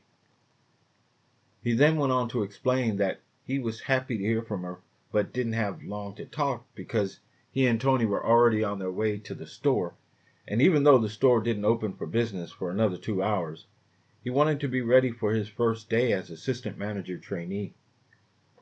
She heard the pride in his voice because of his promotion, and she too felt proud of her son. She told him how proud she was of him, knowing that when his head was in the right place, he was a remarkable young man. Before they hung up, he told her how Aunt Thelma and Uncle Carl never stopped talking about her. Deborah felt that welcome feeling of belonging to a family when she heard this. She told him that she loved him. Before they hung up, he asked, "Mom, did you ever think things would be like this?" She paused, reflecting on her life since living in the orphanage, then on the streets, then thinking about the early days with Sam and then Travis. "Mom, are you there?" Gary asked after her silence. Yes, baby. I was just thinking about how I used to hold you when you were a baby and call you my miracle. Everything that has happened to me has been because of you, Gary. Everything since the day you were born. I love you, Mom. We're here now, so I have to hang up. Get some rest, he said. I love you too, son. They hung up, and then Deborah called Travis. He was spending the weekend at his father's house. Deborah told him how she and Carol worked through the night and finally completed preparing the Robinson family business files to present to the firm. He was truly excited for his wife, but he could hear in her voice how tired she was, and urged her to get some sleep, and that they could talk later after she woke up. Before they hung up, he told her to give Gary his congratulations for his promotion, and he added how impressed Paul was with her and the work that she was doing, and was looking forward to seeing her when she returned home. I would like that very much, Travis, Deborah said. Then they said they loved one another and hung up. Deborah briefly considered calling James to let him know, but it was still early, and this was his day off. Plus, if they spoke, she would definitely be telling him about the underhanded way Albert paid her and Carol, so she thought better of it and just sent him a short text. We finally finished working on the Robinson account. As far as the thing with Albert, he would find that out soon enough, she thought. Shower's free, Carol called out from the bedroom, interrupting Deborah's thoughts about James. Ooh, I'm ready for that, Deborah called out from the living room. Then she rose from the couch and went to the shower, passing Carol in the hallway drying her hair on her way to the couch so she could get some sleep.